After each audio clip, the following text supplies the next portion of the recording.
SA news महाराष्ट्रामध्ये पुन्हा एकदा आपलं स्वागत आहे। आजच्या ठळक बातम्या। राज्यातील ग्राहकांना दूध दरवाढीचा फटका बसणार। गाईच्या आणि म्हशीच्या दूध दरात 2 रुपयांची वाढ। 15 मार्च पासून अंमलबजावणी। गाईचे दूध 58 रुपये तर म्हशीचे दूध 75 रुपये प्रति लिटर।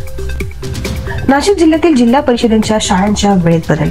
उन्हामुळे आता सकाळी 7:30 ते दुपारी 11:45 या वेळेत भरणार। आजपासून अंमलबजावणी। उष्णतेच्या तडाख्यापासून वाचण्यासाठी वैद्यकीय तज्ञांचा सल्ला। उन्हाळ्यात तब्येतीच्या तक्रारी वाढल्याने वैद्यकीय तज्ञांनी नागरिकांना विशेष काळजी घेण्याचा सल्ला दिला आहे। नाशिकमध्ये घरफोड्यांचे प्रमाण वाढले। गेल्या 15 महिन्यात 8 ते 10 घरफोड्यांच्या घटना। पोलिसांसमोर चोरट्यांना पकडण्याचे आवाहन। खोक्या भुसलीच्या अडचणी वाढल्या। वन विभागाच्या जागेत घर बांधल्या प्रकरणी गुन्हा दाखल। 7 दिवसात मालकी हक्क दावा दाखल करण्याची मुदत। गंगेच्या पाण्यात डुबकी मारण्यापेक्षा शेतकऱ्यांना न्याय द्या।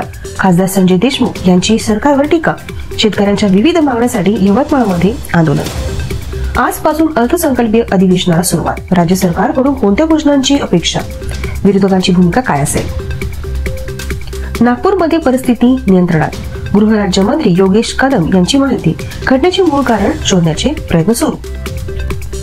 मुंबईत उष्णतेमुळे आरोग्यविषयक तक्रारी वाढल्या। काँक्रिटीकरणामुळे उष्णता वाढल्याने नागरिकांनी विशेष काळजी घेण्याची गरज।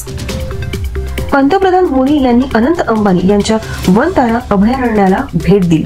भारतातील सर्वात मोठ्या वन्यजीव संरक्षण प्रकल्पाचे उद्घाटन। नवीन बातम्यांसाठी बघत रहा एसए न्यूज चॅनल महाराष्ट्र। धन्यवाद।